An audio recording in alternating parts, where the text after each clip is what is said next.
And we are going to overcome each and every one of these obstacles. That I can assure you. That they may know that the God we worship is an invisible God, not a God that was wrought by the hands of men. For we do not worship idol, and we can never ever worship idol. Is impossible. This very family, this IPOB, belongs to the Most High. And that is how it's going to be until Biafra comes and beyond to eternity. This evening, I want to place it on record that our enemies are intensifying their attack against us from every corner. I am not saying this as lamentation or complaint. I am only trying to prepare our people for what is to come. You are being prepared for what is to come. The time has come to separate the chaff from the wheat itself. Our march is very, very near. The enemies are trembling, they are quaking, they are doing all they can to try to stop us. But they have failed very woefully. And they will continue to fail. But I want to tell you that we are getting attacks from everywhere. From everywhere all over the world. And very soon, they will buy over some of you. Some of you, they will buy some of you over. The spirit of Biasika and Ifajuna are still in some of you. When the time comes, they will buy you over. I am not doing this program tonight to ask all of you to be strong.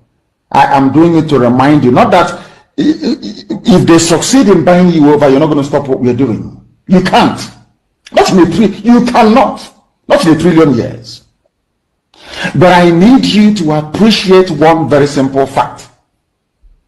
That at the end of this very race, everybody will testify that indeed the same God of Israel, of Abraham, Isaac, and Jacob, the same God of Ehiri in Aguleri, the same God of Umweri, the same God of Ora-Eri, the same God of Uwe-Eri, the same God of Arochukwu, not if you know about the true God, one true God. You will know that indeed, not only is he omnipotent, that same God is the owner of this very agitation. No human being can stop it. We have enemies, and we need to be very, very careful, both within and without. Very, very careful. The next 2 weeks will be very pivotal. Next 2 weeks will be very, very important in the life, or should I say, in this very mission that we have embarked upon. The devil will do everything. And you are going to watch spectacularly how we are going to destroy and shame the enemy. That at the end, every glory and adoration will belong to God and not to man. Now let us go and tell you what is happening that some of you do not understand. I want those of you who are hardcore, those who were chosen before you were born. There were some people who were chosen before they were born to agitate for Biafra restoration. This is a message for you. Those who from their mother's womb they were born to do this very work. You must be very, very strong. Because Biafra will open the eyes of black people all over the world. Because Biafra will mean that blacks from America, blacks from the Caribbean, from Southern America, they will all flood into Africa. It will be like the time that Yeshua was born. Biafra is like a light, a beacon. They will follow it. They will say, let us go and see what is happening there. That is what these neo-colonialists do not want. They don't want Biafra to come. I am telling our people so they understand the mountains. I didn't say one mountain. The mountains in front of us that we need to overcome. And for us to overcome it, we need to be very strong mentally, mental strength. Just like when you're doing anything in life, and it appears as if you are being buffeted from everywhere. That is the time that you no longer rely on willpower or your muscles. You go to your brain to endure and to persevere and to keep going until you overcome. That is the stage we are in right now. To make sure that our brain is in gear, to confront everything the Janjaweed has to throw at us. We don't have money. Their budget is over $20 billion to fight us. They can bribe Facebook. They can buy them off. They can do anything they like. They can come to some of you and bribe you off. They can promise you what you've never had before. They can give you maybe a house in Dubai. They can promise you a vehicle. They can tell you, oh, we'll make you vice president. They can promise you anything to make sure that you're like them. But this very IPOB, this very hardcore is not going to move. And I will tell you why we can't move.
Good morning from here, dear friends.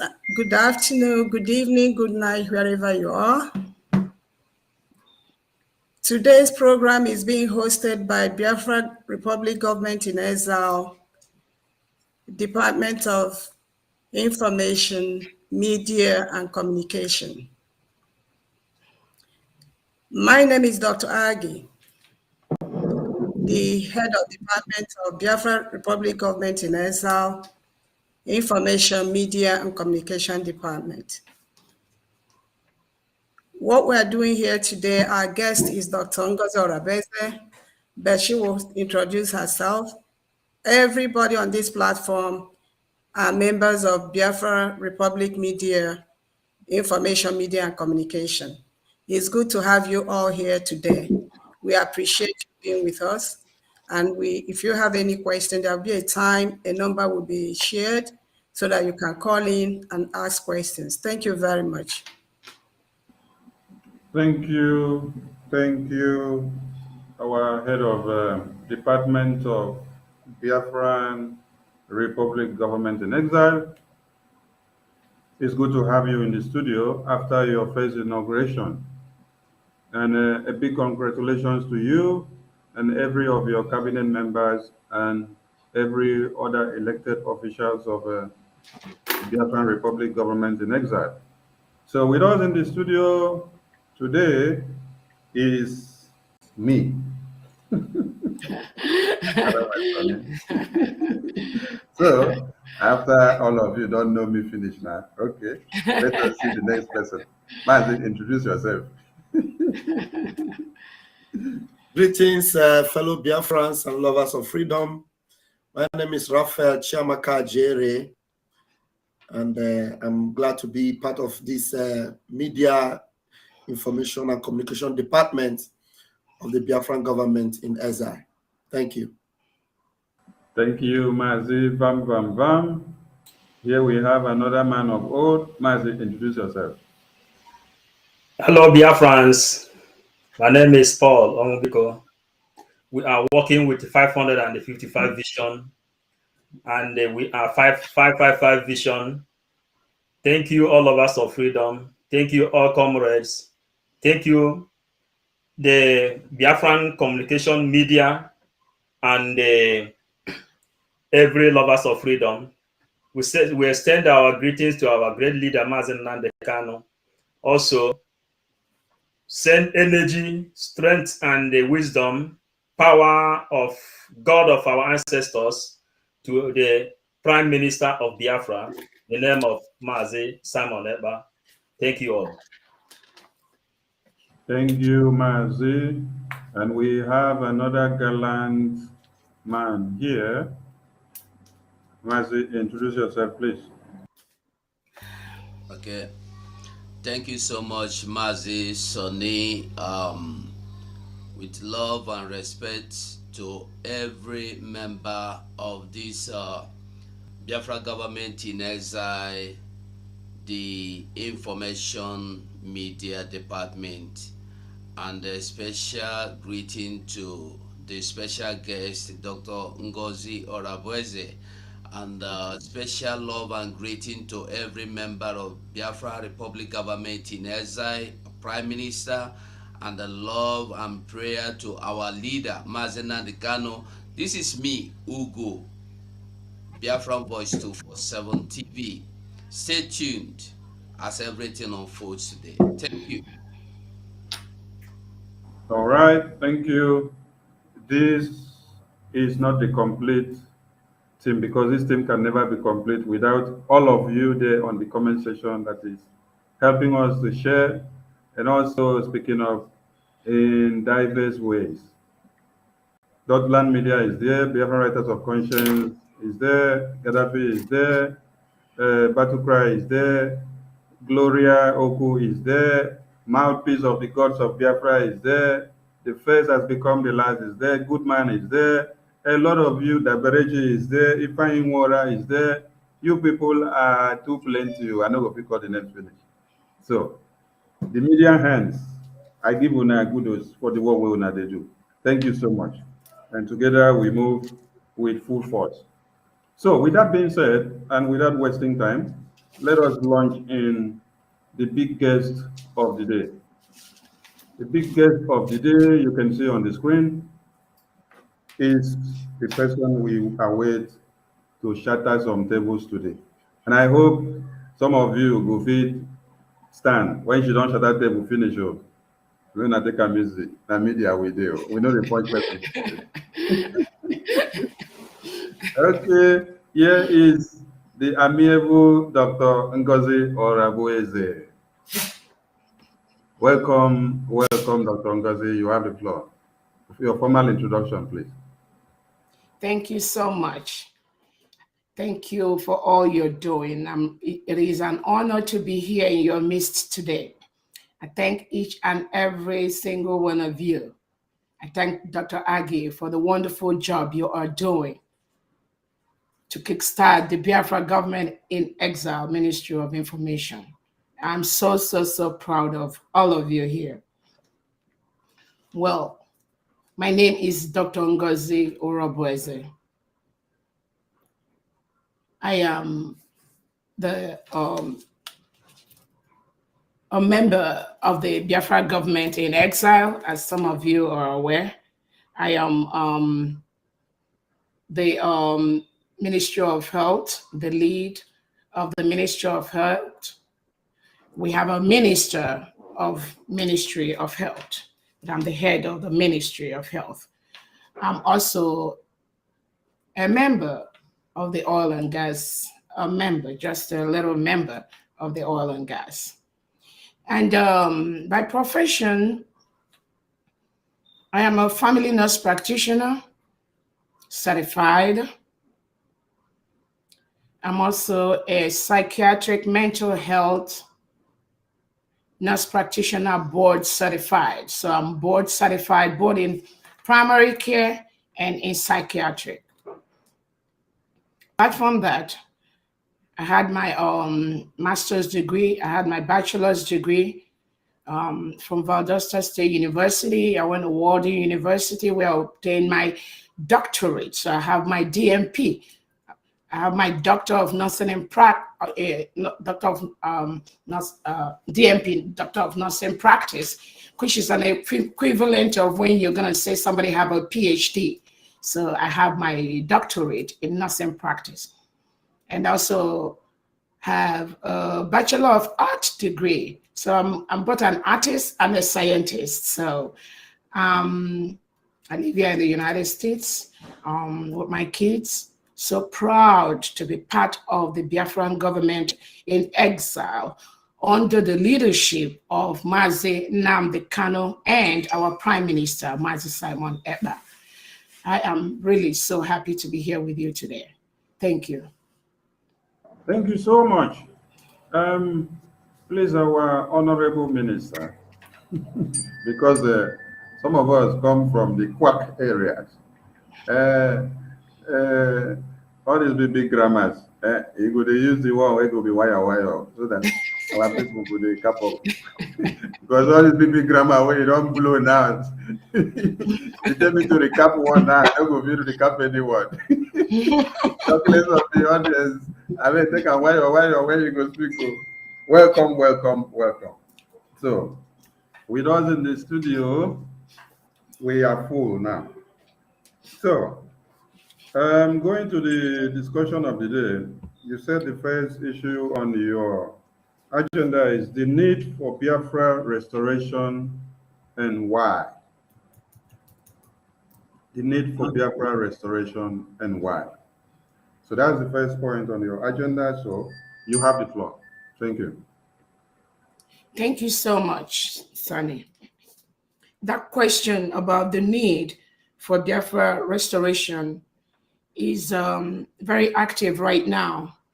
And the reason why it is very active is because there's never been a better opportunity for all Biafrans to come together at this time and rescue our land. There's never been a better time. History is on our side. The international world, they are on our side. The local, they are on our side. There's nobody that you will present the case or the things that have been happening to our people that will not tell you, go ahead. The only thing that will tell you, do not be scared. Do not be afraid. Do not be afraid to move. We are at that point in our Biafra history right now, based on all the things that have been happening, to come together as one and move Biafra away from Nigeria. That is why, at this point, every hand must be on deck to make sure that Biafra exit Nigeria. Some of the reason why I say that, I'm going to start by explaining to us what a country is. Biafra is a country. We've been a country between 1967 and 1970, before it was thwarted. We've been a country. We got all the status, but the fear of some people, the fear to continue to suppress us, the fear to take away our resources without adequate compensation, Those things are what made those as suppressors between 1967 and 1970 to take over our land and continue what they are doing till today. And at this point, Biafrans from all over the world, they've said, enough is enough. If you want to kill all of us, we are ready. But as you're coming to kill us, also be sure that we are going to kill you. That was a statement that was given to us by T.Y. Danjuma. We have to equip ourselves because they are everywhere.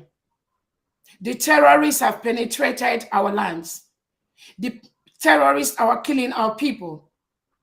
The terrorists are invading our land, chasing them away to IDP camps, taking over their lands.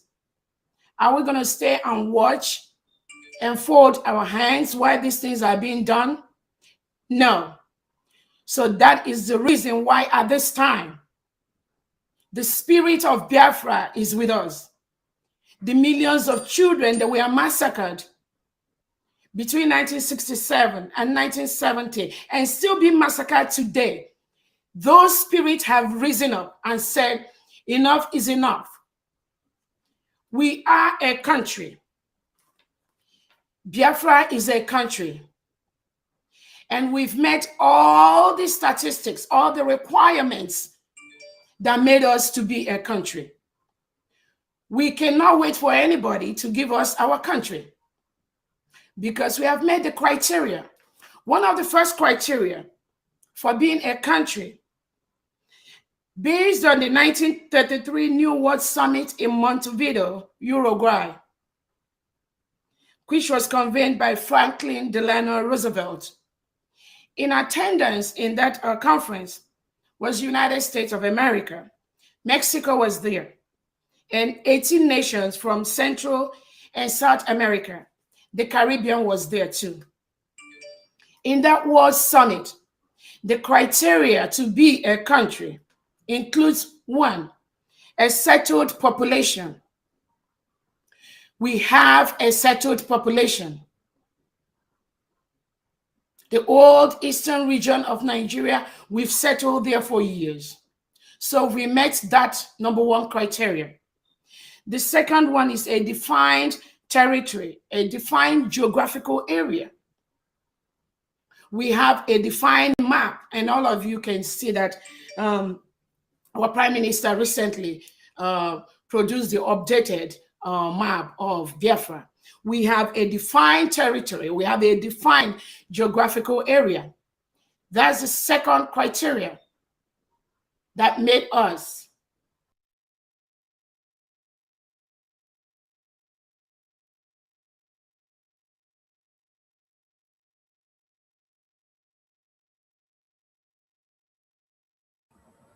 I think we lost her connection. While we wait for her to return, we lost her connection. All right. Different members of the Biafra government in exile have had different appointments with different world leaders. So the ability to enter into relation with other states is another criteria that makes us a state. And the last one is the government. We have the Biafra government in exile that is pioneering the affairs of Biafra, both at home and abroad. So we met those criteria to be a country. Because we've met this criteria, we know we have 3 nationality councils in Biafra land. Those 3 nationality councils we have the Igbo Nationality Council with 16 states. We have the Aqua Cross Nationality Council with 6 states. And we have the Niger Delta Nationality Council with 10 states. Overall, Biafra has 32 states. And each of these states have 15 local government areas. And each local government area have 5 districts. So we have fully defined and convenes the international body based on the 1933 New World Summit in Montevideo, Uruguay. Biafra has met all the criteria to be a country. So that is what and why we need to move this year. Thank you so much.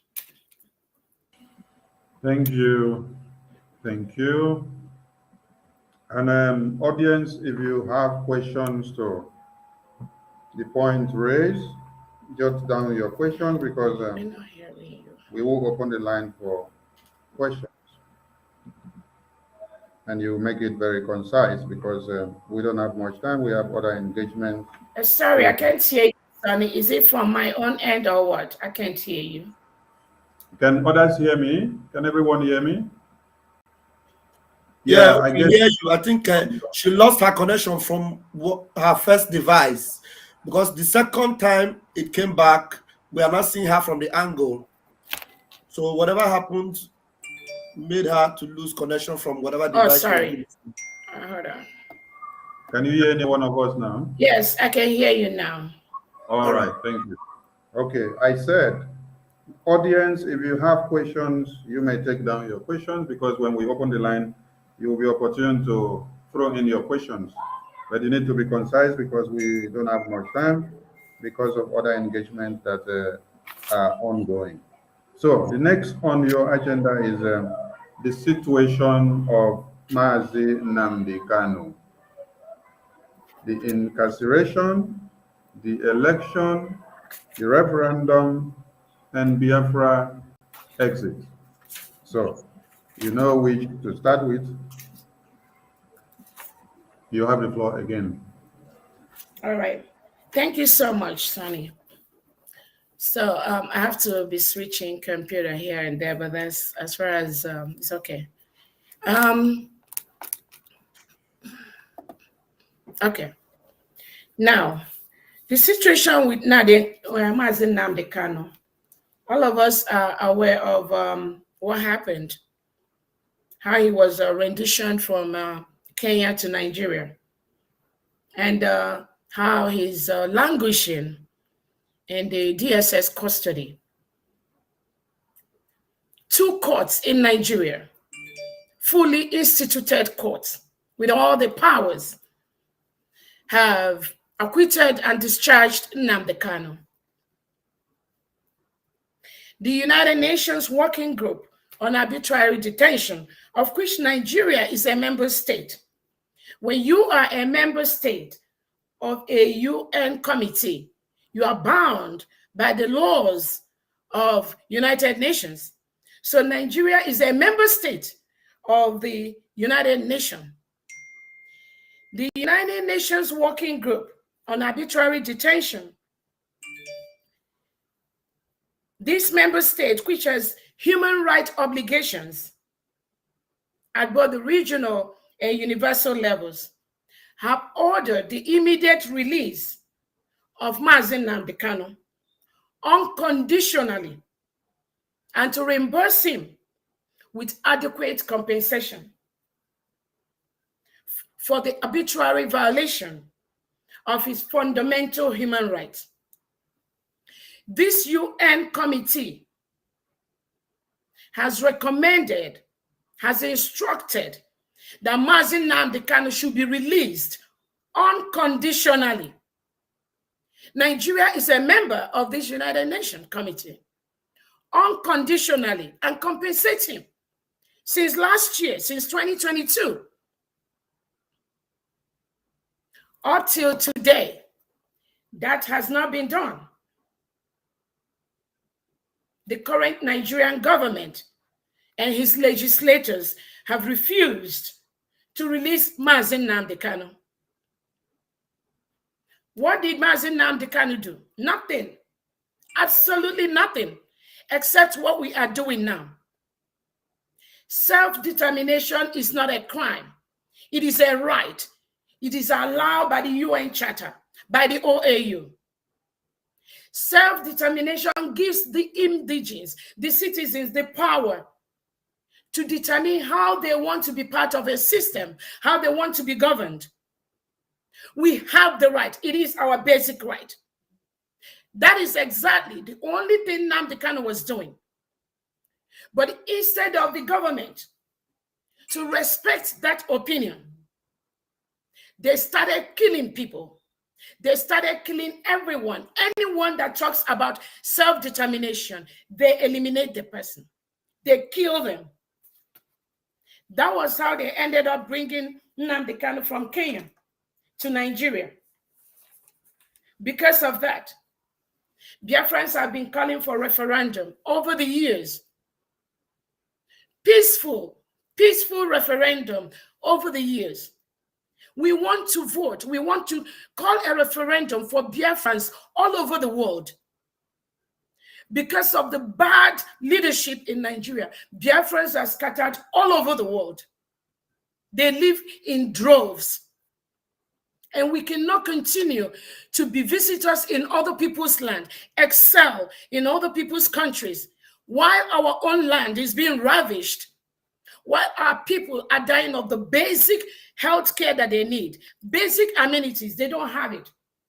And that is why we want to go home and make sure that our people get those services that we deliver abroad to other people to benefit from. We want our people to also benefit from that. That is all Nnamdi Kanu was calling for. Self-determination.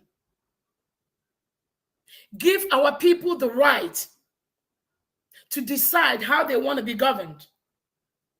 But no, because Nigeria is a country where there is an agenda. There is an agenda by those in power. So any other thing becomes an opposition. If you speak your mind, you become an opposition. You become a target.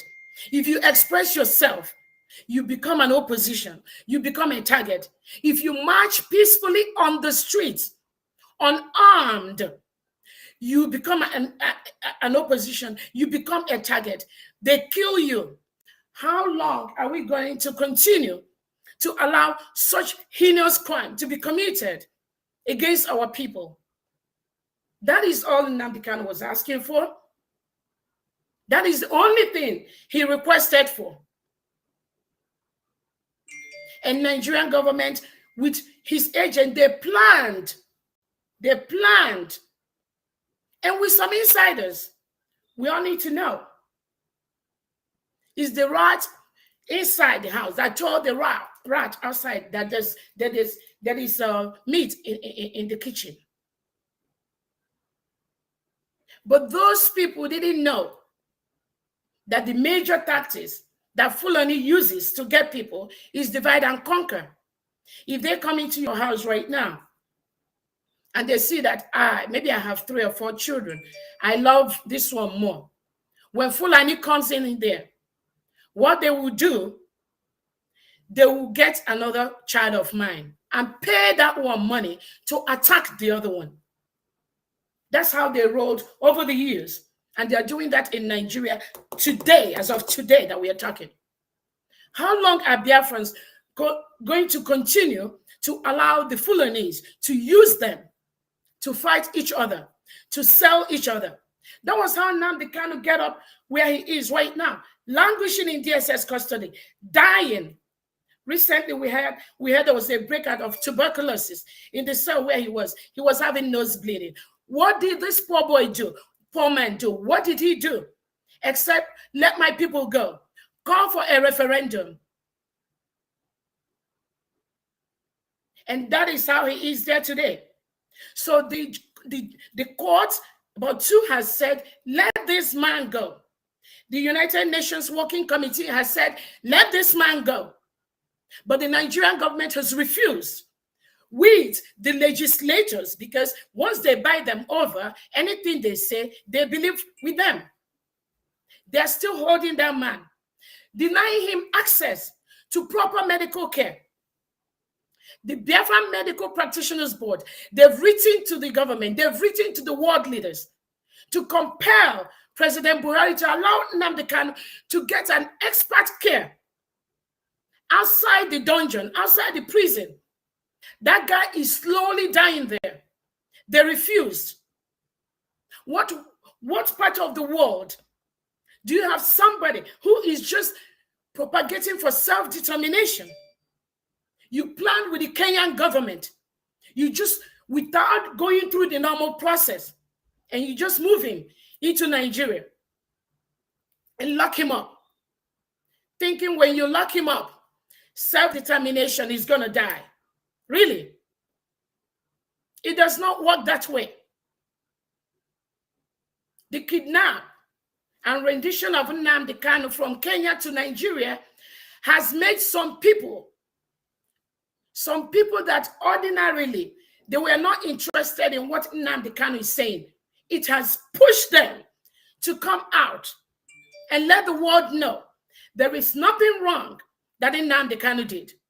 All he's asking for is fairness, equity, justice, which is a hallmark of the growth of any nation. How can you go a country where there's no equity? Major positions in the country, you divide it among your kinsmen. There's no justice. Some people are meant to be in jail.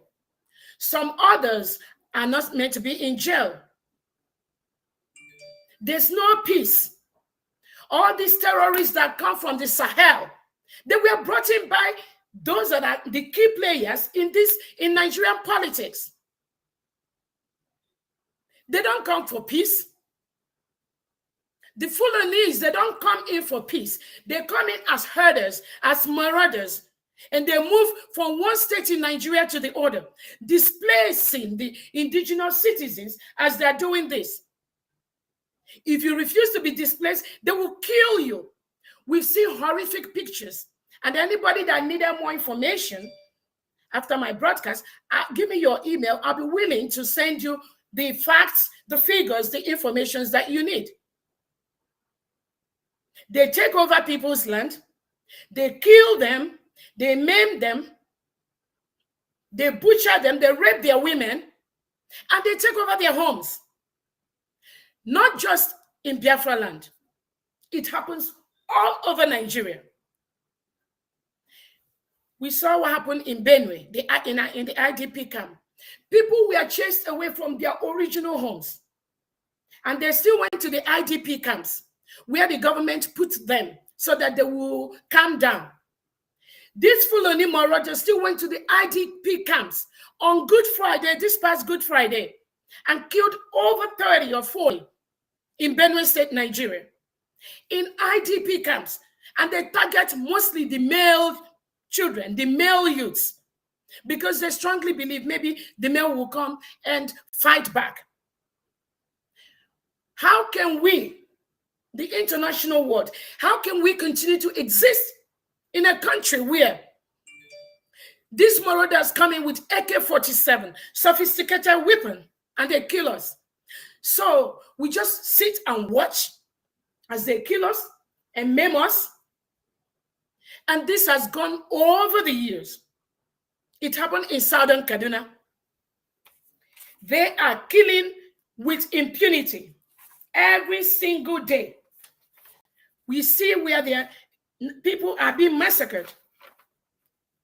In November 24, 2016, over 150 peaceful protesters were killed in Biafra land. Peaceful, unarmed, 150 shot at close range by the Nigerian government. The Amnesty International reported this, and I have the report. The Nigerian government, they sprayed acid. Acid were sprayed on innocent Biafrans just because they are conducting a peaceful march. We want to say how we want to be governed. We want to be part of the process. We don't want you to impose people that will come and take our mineral resources, take our wealth, take our homes. That's all they are asking for. We have the Ihamufo killing in December 18, 2022 by the Fulani herders. Over 50 innocent indigenous Biafrans were killed in Ihamufo for nothing Nothing. They were unarmed. Nigerian government was watching as this was happening. In fact, one of the reports, it was the Sahara newspaper and a couple of other newspapers, said that the Nigerian army aided this killer, these harmful killings. How did they aid them? They were standing by and they collude. They collude with the Nigerian military and police to kill these Biafrans. Kill men, women, children. They collude with them. It was on the newspapers. And if you want, after this report, I'll send it to you. How can we have the people, the military, that's supposed to protect us, protect the lives and property of the citizens, and the police that was supposed to protect us, now turn against to aid the terrorists to kill these people because the government supports them?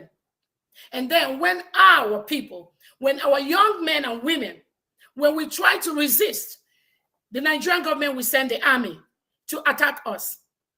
When we try to attack these terrorists that are coming, they will now send a higher weapon.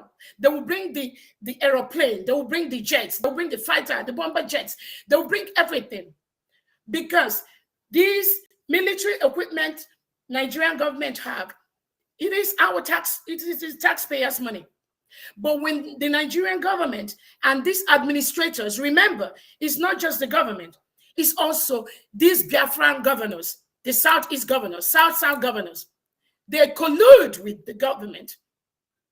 When they see that they cannot withstand our men and women, what they do, they send the military to attack us. We all see the recent Aba march. The march in Aba by indigenous people of Biafra.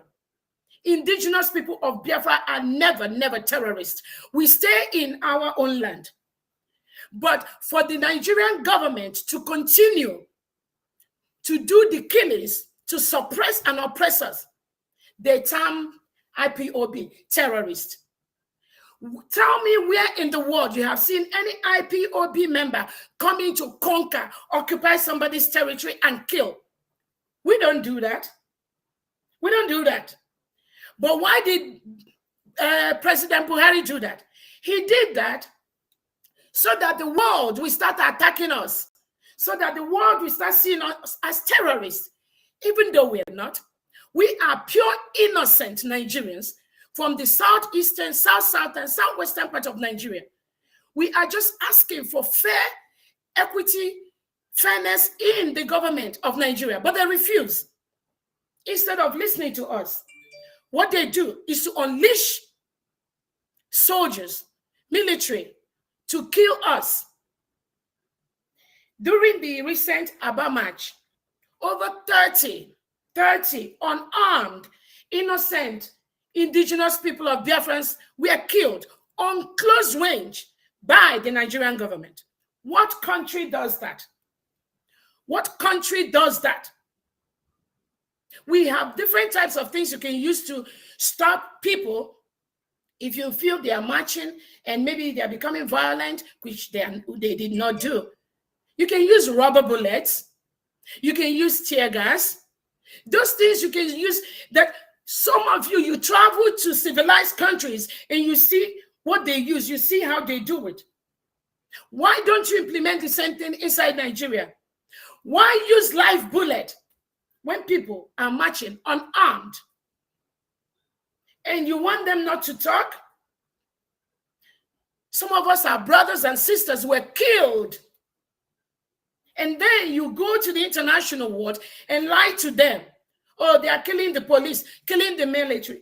Did you tell them how they are killing unarmed, innocent Biafrans who just want to express themselves? Did you tell them the same story too? If T.Y. Danjuma, who is an ex-military chief, has said, the Nigerian government, military and police, they collude with the terrorists. And T.Y. Danjuma, who is an ex-military chief, have told us, Go get your arms, protect yourself. The government cannot protect you. I'll send the video. Any video anybody requests for, let me have the chronicle and I'll send it to them. There was a reason why T.Y. Danjuma said that. He's an ex-military chief, so he knows what is playing out in the system. They killed over 30 in that Aba. The Obibo killing of 19th October 2020. Over 100 Biafrans were massacred for nothing. The Obibo killing, which was commanded by Governor Wike. Governor Wike ordered the Obibo killing by the Nigerian soldiers during the NCWS event. What did these people do? He ordered the Nigerian military and police to kill over 100 innocent Biafrans just because they want change. They want equity. They want change in the way the police is being run. The way the police just stop, search, kill you, eliminate without question, without going through the normal process of the law. How can Nigeria continue to function without going through the due process, either to kill, to persecute, to jail people? No, they don't do that. And we have been complaining. Everybody have been, some people in the north, they can't even talk anymore. Some of them have no voice anymore. Obadiah Malafia, that one that stood up to just talk a little, he was eliminated. Our brothers and sisters, our indigenous people in Southern Kaduna, Borno, Zamfara, some of them cannot talk again because of fear. Because of fear. They cannot talk anymore. And you begin to wonder. Some people will tell you, oh, they are killing people. Oh, they are sending their military in Southeast, in South-South, in Southwest. They are sending it because you people want Biafra, because you people want to exit Nigeria. Ask them the question. Those people they are killing in Southern Kaduna by their hundreds, those that are killing in Zamfara, those that are killing in Borno, those that are killing in Benue, what are they asking for? Ask them, what are those people they are killing there? What are they asking for? Are they asking for Biafra? No. Are they asking for exit from Nigeria? No. Are they asking to have another country? No. Then why are they killing them and pushing all of them into the IDP camp? So when they come with this childish story telling you, oh, we are sending military, and they're sending that information to the international body, some of them that don't know what is happening in Nigeria. It is time we have to let them know what is happening in Nigeria.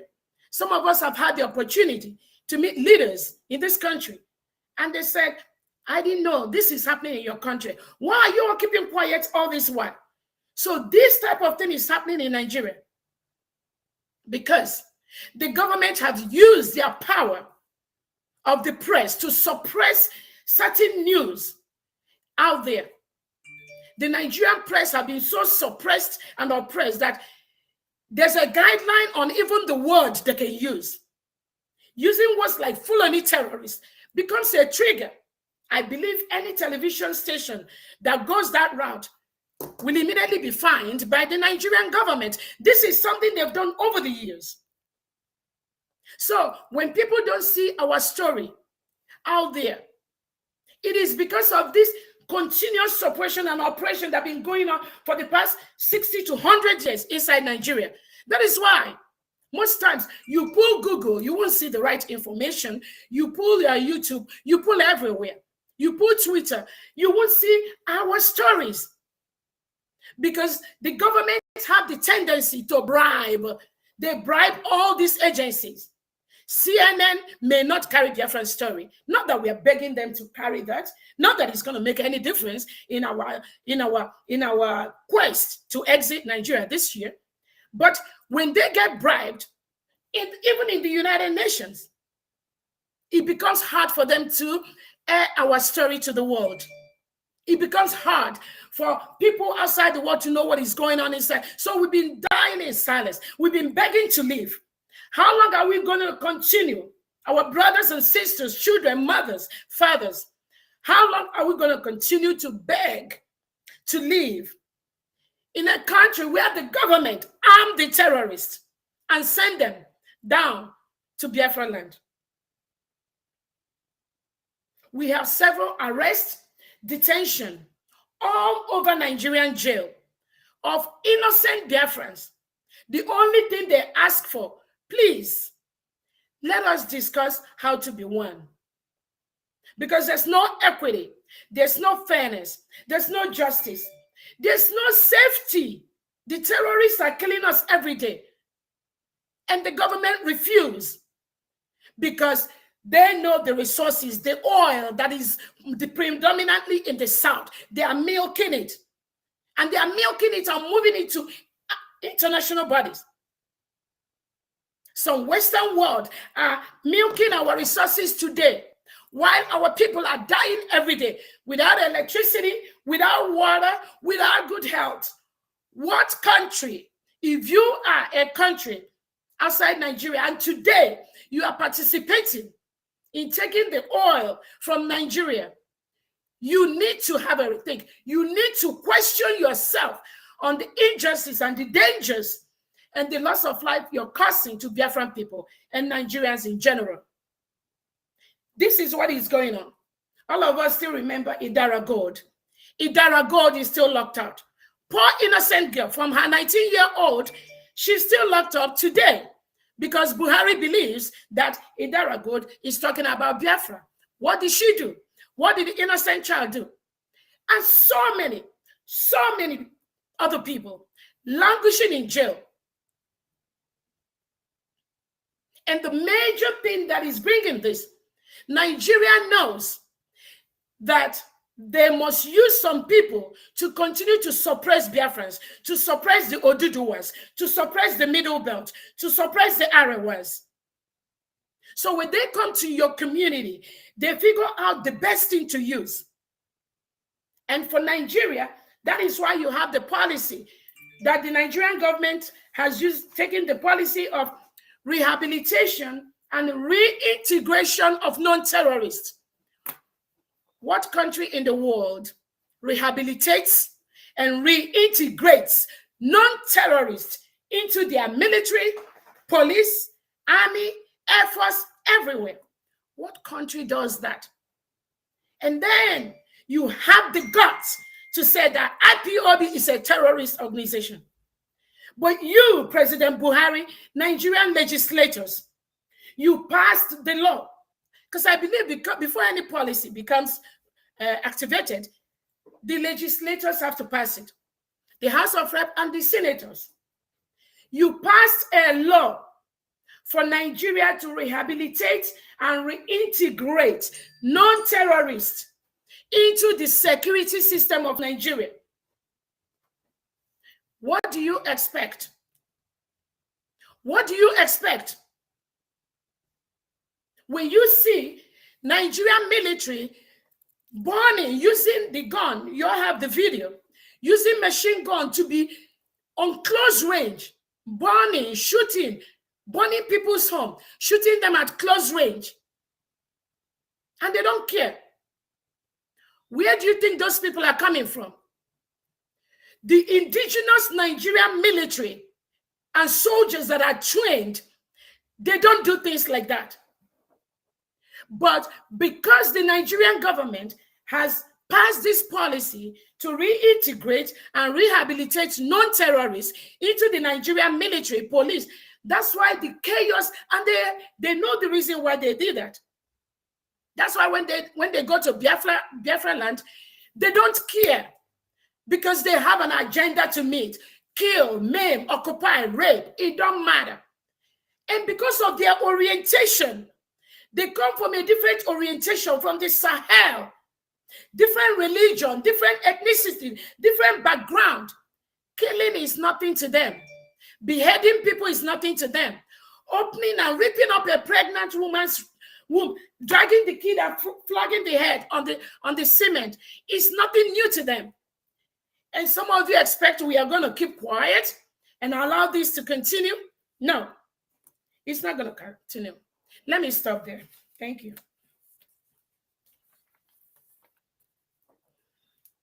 All right. Thank you, Dr. Ngozi. You have touched quite a lot of things. And I want you now to talk on the NCWS policy. The NCWS policy is an acronym for something, so you will help us to understand, and also the misrepresentation of what people are saying about the NCWSC and how it will connect and help what we are doing. Thank you. Thank you so much. Before I go into that, let me quickly let the world know that the call for referendum by Biafrans has been active for some time right now. And one of the Biafrans have every day, through their actions, has shown that they want to exit Nigeria. We've met the criteria to be a country. We have our government. We've met the 4 criteria. So we are ready to go. And we are partnering with other world leaders to help us with what we need to live. Calling for referendum by Biafrans has been on the table for years. Nobody wants to address that. One of the ways that the Biafrans have consistently shown that they want to leave Nigeria is through a referendum. I'll call it an indirect referendum by the Monday sit at home that has been going on in Biafra land for the past almost 2 years right now. I want to let the world know. For the past 2 years in Biafra land, every Monday is a total shutdown. All markets are locked. All businesses are locked. All banks are locked. Even the police stations are locked. Every Monday in Biafra land today. And that has been going on for the past 2 years. The success of this Monday sit at home is no other person than the current Prime Minister of Biafra government in exile, Mazi Simon Ekpa, and Wada Azoka Charles Nwankwo, and the Umuada, the whole media people, the executives, the Biafrans themselves, that has made sure that we continue to sit at home every Monday until there is a referendum if they want it, or Nnamdi Kanu is released if they want it. The call for referendum, the call for Monday sit at home is something that at this time, I want to let you know, every true Biafran has been a part of that Monday sit at home. So when you go out there and hear some people say, oh, we don't support Monday sit at home, it's just few people, tell them, let us do a referendum then. That's the only way you gauge the pulse of the people. You gauge the pulse of the people through a referendum. It's not by saying, oh, some people are not supporting referendum. Oh, it's just few of you. Call for a referendum. The Nigerian government is afraid to call for a referendum because he knows what the numbers are going to look like. That is all we ask for. It is a civil thing. Nobody needs to kill each other. Nobody needs to touch each other. Call for a referendum. If the majority of Biafrans say, oh, we don't want to leave Nigeria, then produce it and for the referendum, we are going to request for an independent United Nations body that will conduct a referendum in Biafra land, and it must include all Biafrans living abroad and all Biafrans living at home. That is what the referendum is going to entail, because most Biafrans, they've travel. They left Nigeria because they are afraid of their life. The Fulani terrorist government have chased majority of Biafrans away from their homeland. Any referendum has to be an independent United Nations body that will include all Biafrans living at home and living abroad. I'm a Biafran and I'm living abroad, and I should be part of that process. That is the referendum we are going to accept. Then, another thing I want to bring to your attention is this. While the Nigerian government has been trying to oppress our agitation for freedom, they've gone that through so many ways. The other time they banned Twitter. What government in the world bans Twitter? Just because people are getting information from Twitter. Then the next thing, they have to invite the Finland government. Oh, come here. We have your citizen, Simon Ekpa. He's a terrorist. He's doing that. They are the main terrorists. Every Biafran and in the world should know today, Simon Ekpa is the good guy in the world. Most of the things that have happened today, without him, nobody will know what's happening in Biafra land today. He risked his life, his job, everything he has. He risked it to let the world know what is happening in Nigeria today. What did the Nigerian government do? The Nigerian government, through the information minister, have to summon the Finland government ambassador to come and warn Simon Ekpa. He's going to disrupt our election, blah, blah, blah, blah, blah, because that's how they roll. No intelligent Nigeria can roll like that. They say when they go low, we go high. And thank God, the world is beginning to see all the things Fulani has been hiding from them. And they were able to see that Simon Ekpa is a good guy. Because Nigerian government has used their money. Remember I told you about using money to buy those people that believe in the same thing with you and using them against you. The divide and conquer. That divide and conquer status is what today I plead with all Biafrans to stop that. Stop it. How long are you going to be bought over? The Southeast governors, when the harmful killing happened, none of them talked. When the Obibo killing happened, none of them talked. None of the legislators talked.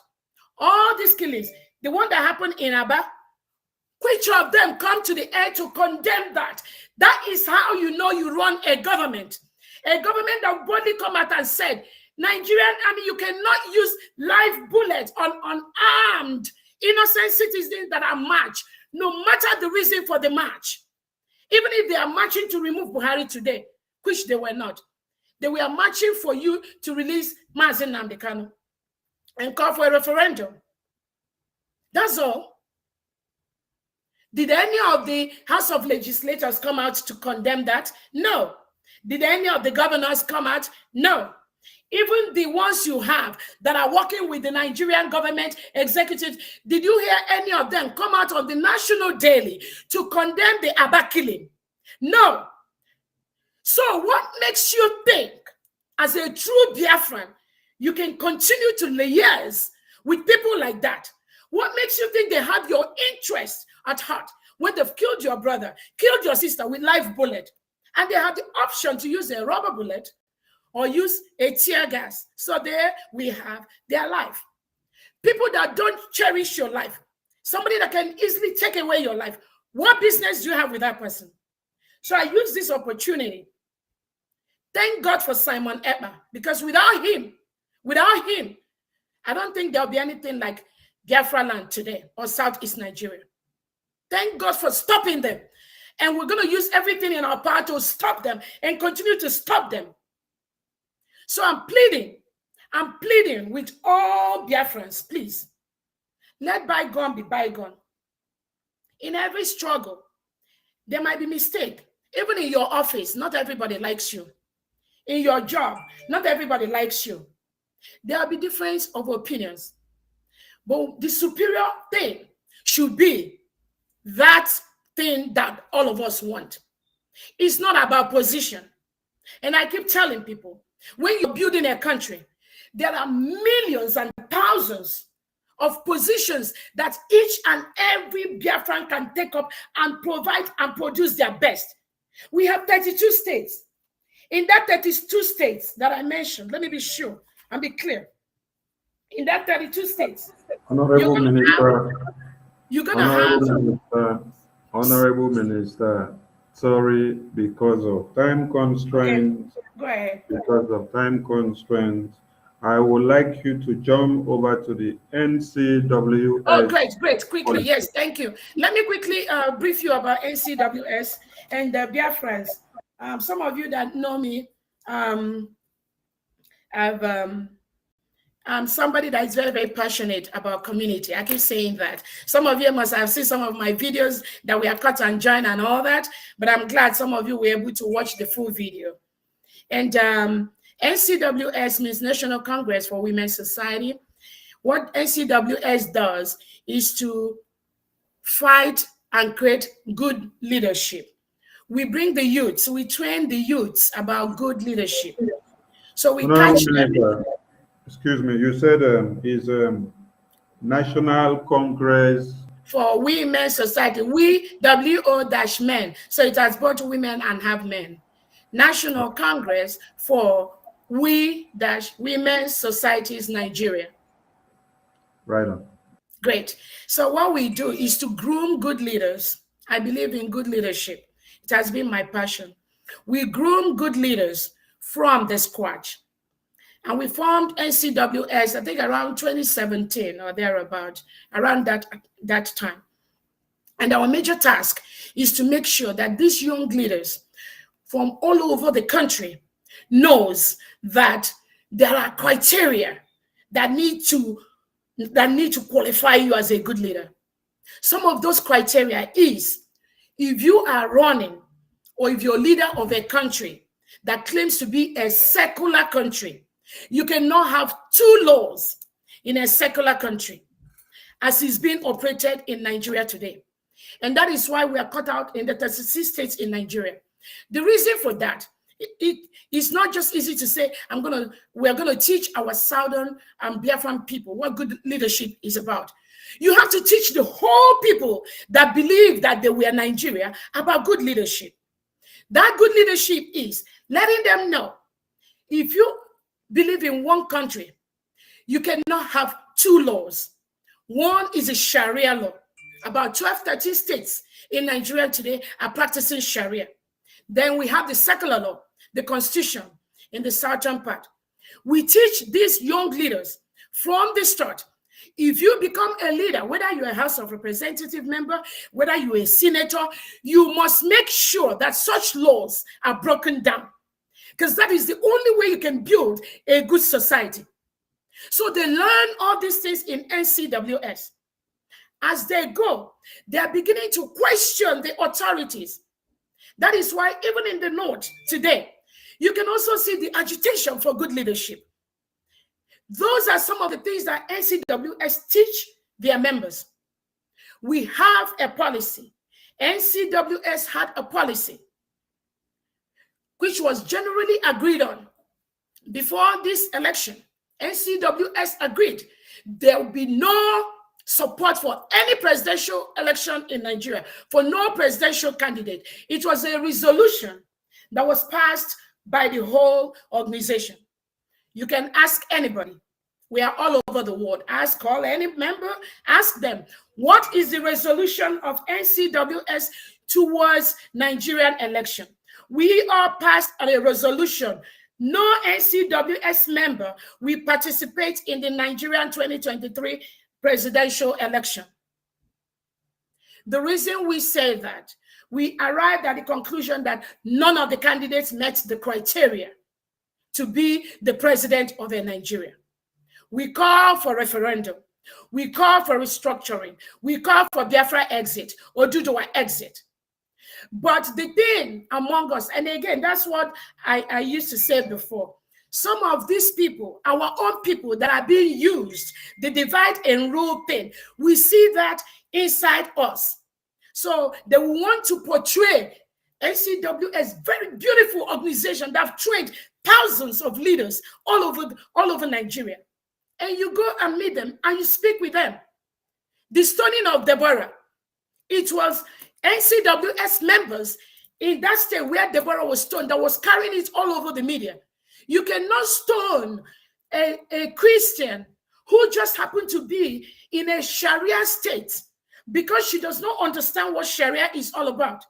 And she said something about Prophet Muhammad. Then you all started stoning them. It is the NCWS members in those states that were in the forefront. They publish it in their local papers that this cannot continue to happen. Even when people like our leaders, Atiku condemned it on his Facebook page, after some hours, he took it down. So that is what NCWS does. And I don't know if you have any other question on that for me. NCWS policy.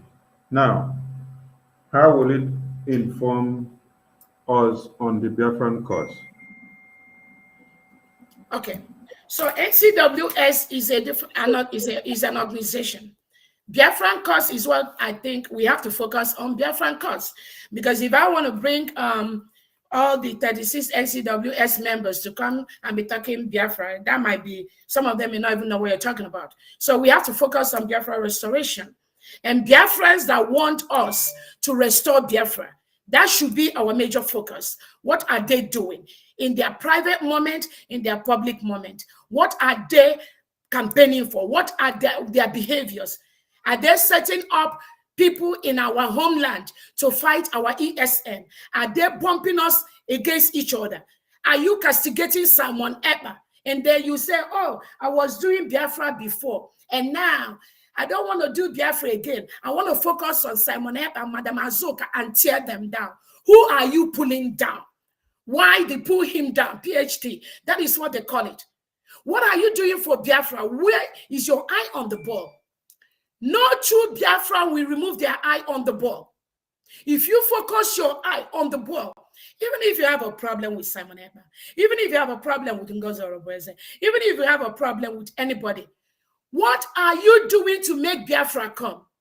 And I said it here, 32 states in Biafra land. These 32 states, we assimilate over 5 million workers, 5 million administrators in Biafra land. Where do we have them? Over 32 states, we assimilate over 5 million Biafrans to put in our expertise in Nigeria.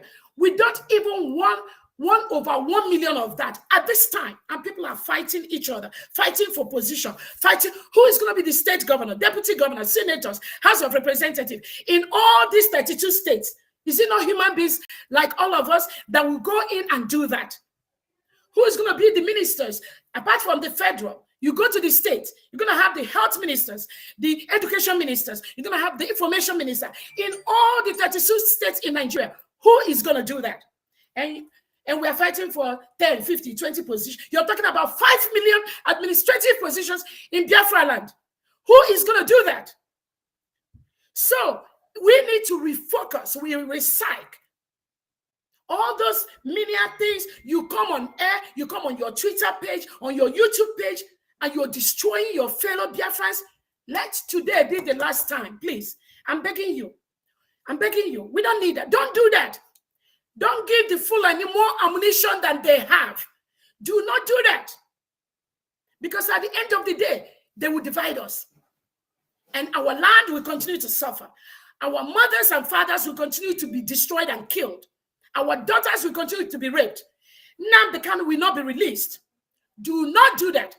Anybody you see going on their page to discuss person, just know that that person is not a true Biafran.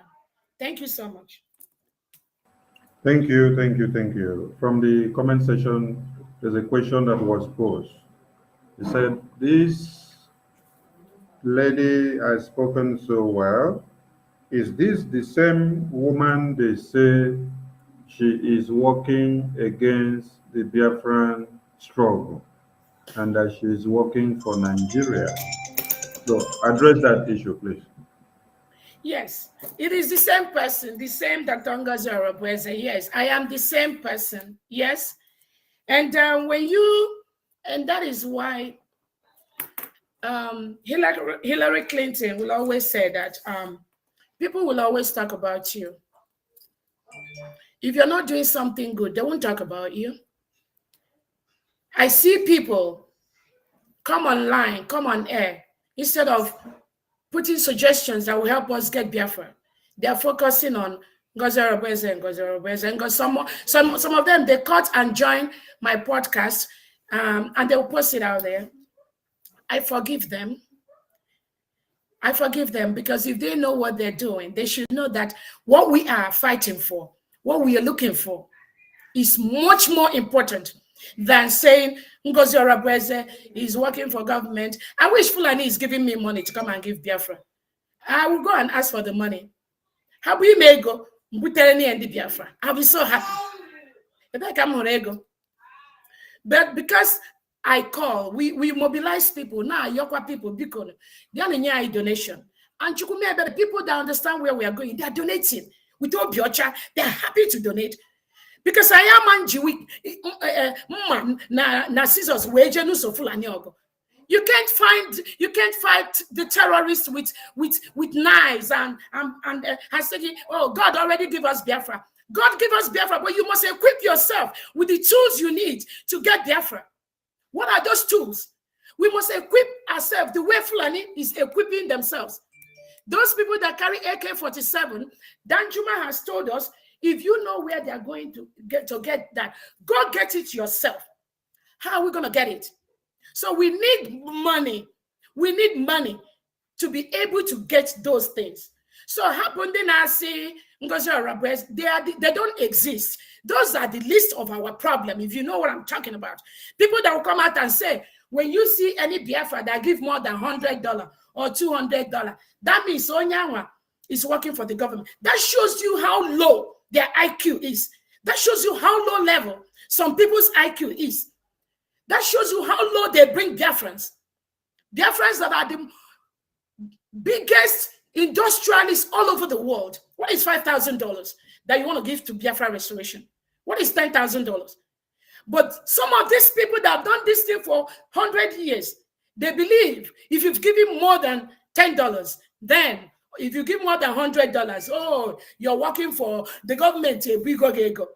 Do we have to waste our time on people like that? No. Please don't do that. Don't do that. Thank you so much. Thank you, Honorable Minister. We're so happy to have you. And the way you've addressed this last question that was raised by someone in the comment section has already taken care of every doubt that was there and every blackmail and propaganda that was there. And Biafrans, I want to remind you something, and lovers of freedom and also haters of freedom, and those that have decided to work against the freedom of the Biafran people. If you look beside our minister there, you can see the dragon shield. You can see the dragon shield. That dragon shield did not develop wings from heaven and then situate in her board. She got it out of our job of excellence. And that happened from our fundraising. So when you want to start, think of how to peddle it so that you know where you're channeling it to. She made a very good point. Our lines are open. Please throw in your questions. Call in. Only with this number on the phone. Call in from WhatsApp or Signal or Telegram. And we don't have much time because we have other engagement to hook up to. She made a good point where she said, even if Fulani will give me money to bring for Biafra, that would have been a better option. Just like when Gaddafi would say, if Fulani want to give me Biafra now, I go follow and push him because na Biafra won't give me. Had it been they kidnap Nnamdi Kanu, then they bring the Biafra that same day, everybody would have been rejoicing. So we want to appreciate our Dr. Ngozi Orabueze, who has not relented in what she's doing for Biafra and for her people. My HOD, I bring you to the screen so you can say something before calls start coming in. Biafrans, the lines are open and then you can push in your calls. Thank you so much. Thank you very much, Mazi Sonny, and thank you, Dr. Orabueze. Dr. Orabueze, on all points you addressed, yes, part of the problem, some of the people that are talking about you, saying you work for the Nigerian government and all that, you just hit the nail on the head. I wish they could give me as well. I like to donate more. And the essence of people, we all tend to look at ourselves from our own level, situation, and all that. God did not create us all equal in certain things. So when some people are blessed, it doesn't mean that there are people who have more money than Dr. Orabueze and all those that have been donating, but they don't want to donate. So when we talk about money, as for those social media people carrying all this, talking about Dr. Ngozi Orabueze, I hope henceforth after today, anyone that is talking about Dr. Orabueze don't mean well for Biafrans. So just ignore. You don't have to defend her. Share this video. I don't see anyone who is fighting for the Nigerian government or who is working with the Nigerian government at the same time working for Biafra and is open with her credentials and her face. Those of them that work for Nigerian government, you don't see their faces. You all know who we are talking about here. They don't. You can never see their faces here because they are hiding behind the scene and causing all the commotion.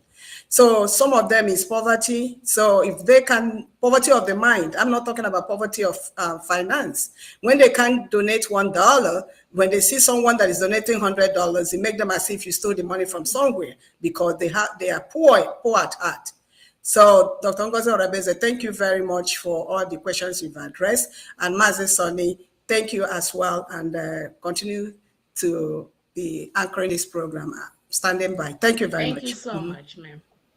Thank you, my able HOD. Dr. Ngozi, before we pick any call that comes in,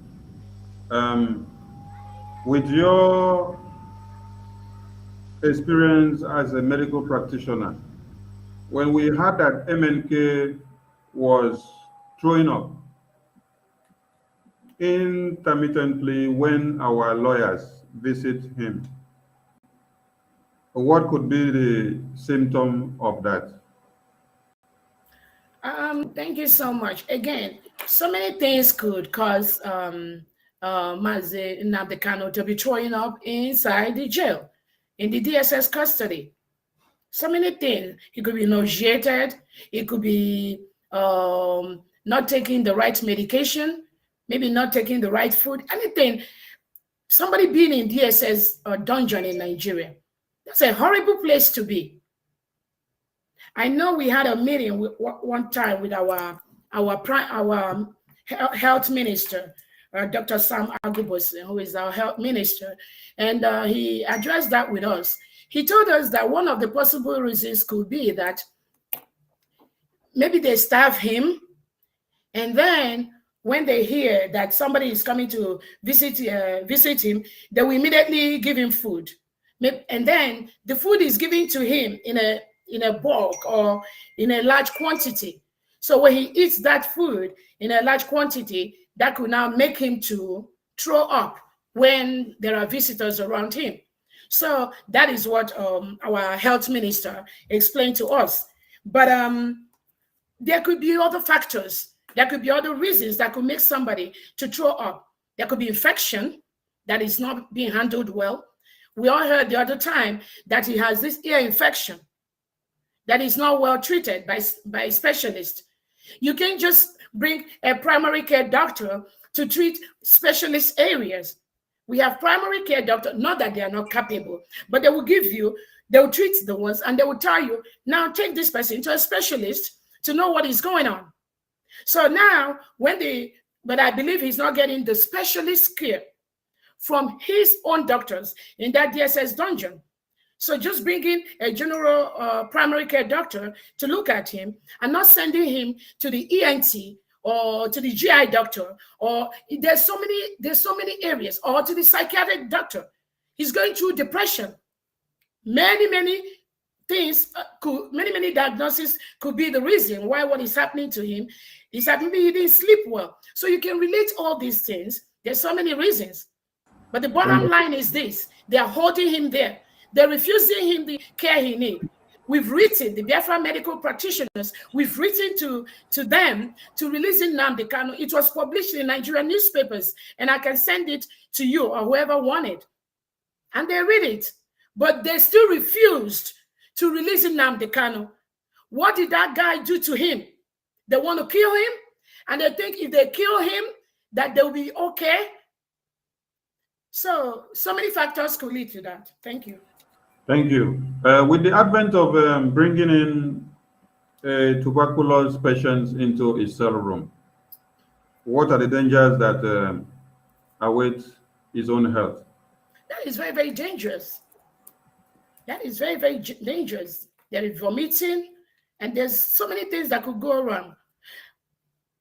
We have to get the fact from Nnamdi Kanu, and but I know he has told us that they brought somebody that have tuberculosis in their own compartment, which is wrong.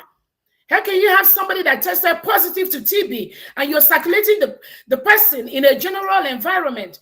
The person is supposed to be in a specialized room with a specialized air monitoring to make sure that the breathing the person is bringing out is well suppressed, that it doesn't go out from the room.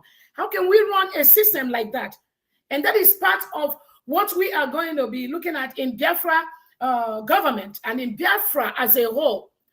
We must make sure that things like this never rear its ugly head in Biafra land. So they reported that, and he said it, which I believed him. So every other person there could also be infected with TB, with tuberculosis. And the treatment for tuberculosis is not just something you treat one day. It takes months to treat tuberculosis. And are they doing anything about it? No. It's just so frustrating. And that is why Biafrans, true Biafrans, Oduduwas, middle belters, even the Arawas, do not relent in your effort to create a better world for you and for your children and for your parents. Either way you want to do it. For Biafra, Simon Ekpa is already showing us the way. And that way we must follow. Thank you, Doctor. Thank you. My phone line is open. Mazugo, do we have a caller? Yes, a caller is here. Okay, Mazi, go on. Ask your question. Okay. I come from Germany. My name is Kechuku. First of all, I will thank my sister that is talking here. It's very, very good. His explanation is very good. I can understand very well. Well, I have only small question, please. To ask. Go on. This question is about people, because as you people are doing, it's very good, but you have something that it worries me a lot. You people have to know that a lot of we have about 10 or 20% Biafra that they cannot write, or maybe they will write, but they will not write very well, or maybe they don't go to school, like me, that is talking. I went to primary school, after I go to Sagoga. So you people have to think about us that didn't go to school, university, and so on. So know how you switch us in for your government. Because we don't go to school, doesn't mean, like me, I live outside more than 30 years. So you people have to think how to switch us in. Even if I work under somebody that is, for example, now, like I see a lot of people that is cheap. It's okay, but I can work under them because of my experience outside for more than 30 years.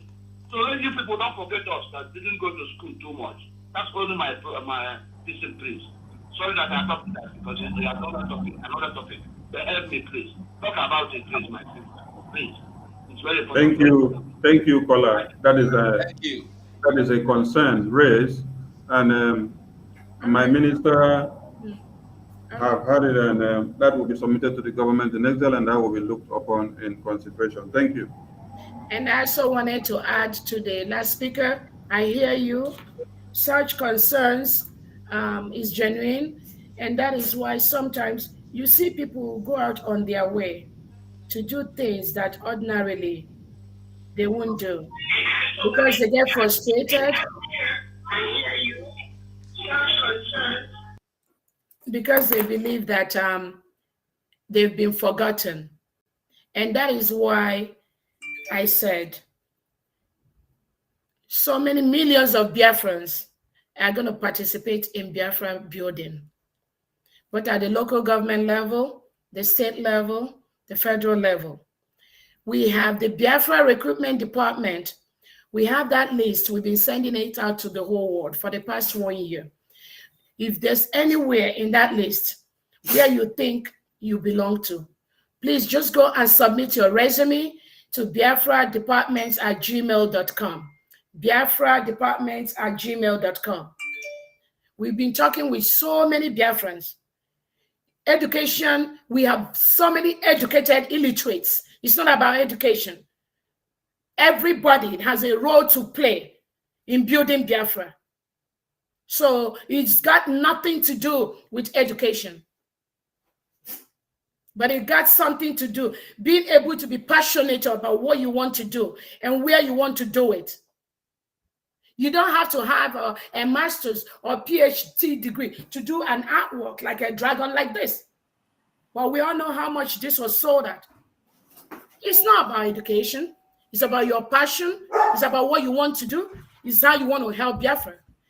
So submit your resume at the Biafra. Sorry, I have a dog because at the Biafra departments@gmail.com, or send me your information. My number is 770-329-7339. Send me just what you can do. I can just maybe pull it together, maybe submit it to that Biafra Recruitment Department. So yeah, do not feel that way. And I hear you, but we have millions of positions that Biafrans have to occupy to build the Biafra. Let us raise the money first. We need money, because with the money we can be able to buy the things we need, like T.Y. Danjuma told us. Those that are producing it at home, please keep up producing more, because we need it for self-defense. When Fulani comes to kill us, we have to attack back. If you don't attack back, they will kill you.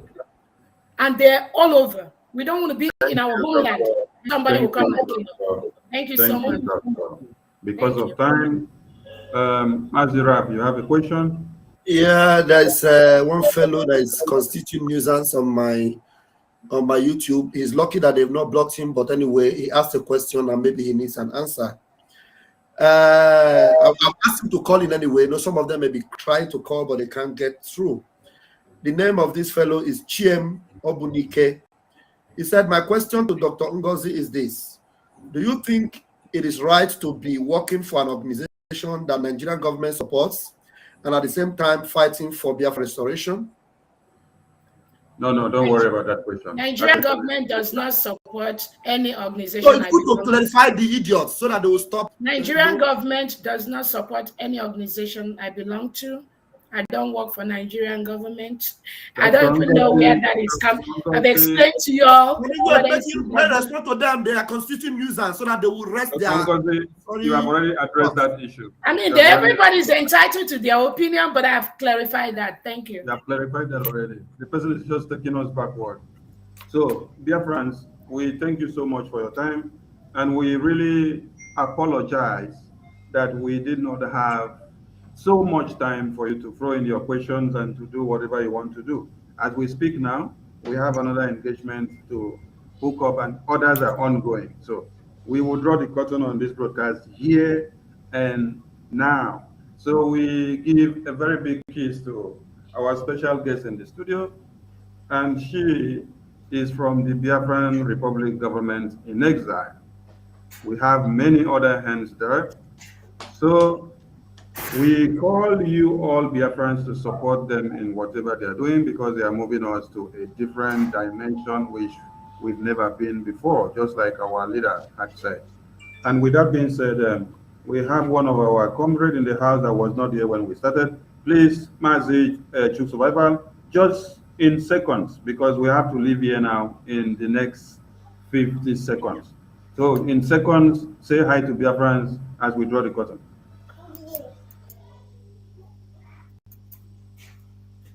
Unmute. Unmute. Thank you so much, my beloved brother Aparawa. Thank you so much. And I appreciate all the Biafrans that are watching. I appreciate mostly Dr. Ngozi that have joined us. I say, may Chukwu Abiyama continue to strengthen you. I'm so sorry that I came in late. I actually miscalculated the time, because of the different time zones where we are. That was why I come late. So I sincerely apologize to Biafran people, and I apologize to my beloved sister, Dr. Ngozi, and our minister. Please do exercise don't be angry with my absence. I came late and I apologize.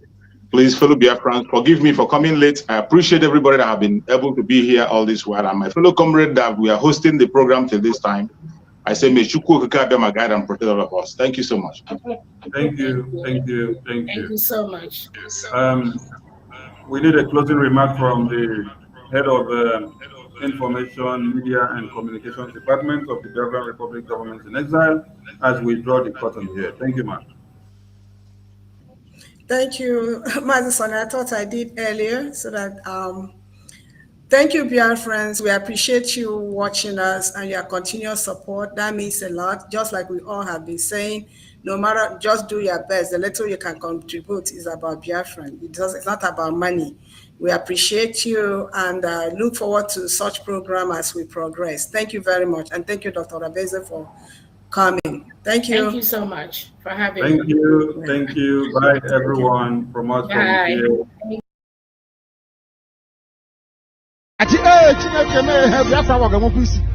Look at people of weak mind, very weak disposition. I need men and women made of steel. Nothing moves. You continue to push forward, never knowing what it means to retreat. Only forward can you go. Look at people of weak mind, very weak disposition. I need men and women made of steel. Nothing moves. You continue to push forward, never knowing what it means to retreat. Only forward can you go. Look at people of weak mind, very weak disposition. I need men and women made of steel. Nothing moves. You continue to push forward, never knowing what it means to retreat. Only forward can you go.